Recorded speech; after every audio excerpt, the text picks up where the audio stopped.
Since the beginning of Trump 2.0, we see Trump's insistence on more aggressive tariffs after a years-long game of tariffs. How possible can such aggressive trade policies bring the jobs back and ultimately help reclaim America's industrial crown? According to the White House, the hemorrhaging trade deficits has for years threatened the U.S. economy and national security. It has hollowed out its industrial base, has reduced overall national competitiveness, and has made the nation dependent on other countries to meet its key security needs. I think the cause of this is as much technical. It's to do with technical change, and many of these jobs would have gone anyway because of technical change. So the plan for the US administration to say, well, I might be able to rebuild a type of American dream, but I think this is a right understand problem, but they are providing the wrong answers. I don't think we can rebuild the manufacturing base in the US. I don't think we can by creating extractions to the rest of the world. I think there is a high level of inequality, but the US never tackled this rise of inequality. From a practical point of view, with these tariffs in place, American consumers will be exposed to sharply higher prices. Substitutes for imported goods is unlikely to be made in the US in the short term. Local companies in the US and foreign companies as well will have to bear the rising cost and the supply chain disruptions, possibly with setbacks in business plans. Trump will only serve for 4 years, but investing in the large factory takes much longer than that. I know, like recently, this was before the tariffs, TSMC, I believe, the manufacturing for semiconductors within Taiwan. They promised to build a manufacturing center within America. Some other potentially Saudi companies, Trump has been talking with them to bring more companies into America.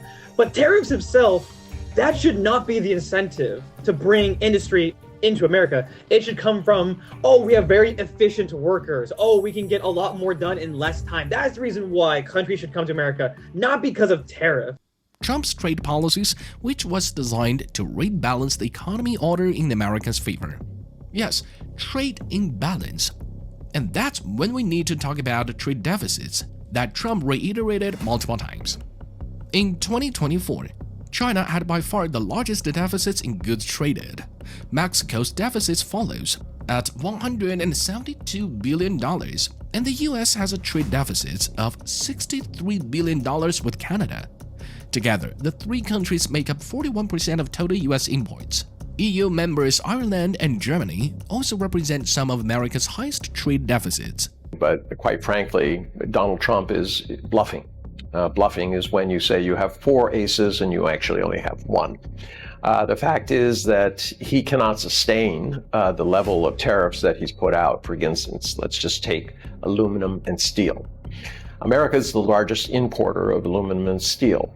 In the old days, they used to have big steel plants and big aluminum plants, but the last aluminum plant built in America was 40 years ago. So you have a situation where the existing capacity is over, and utilization of that capacity is at over 90%. That means domestically, you cannot produce enough steel and aluminum to take care of the huge appetite that is out there. Many experts believe tariffs are not a sustainable choice for good in tackling trade deficits.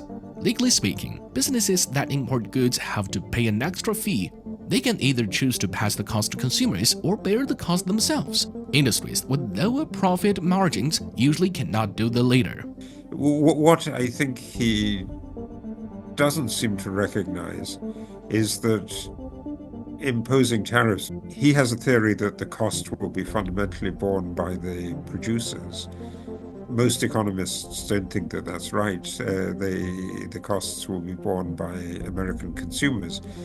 Back under Trump's first term in the White House, he took the first act to declare trade war against China, which he attributed to unfair trade practices and lack of access by US companies to the Chinese market.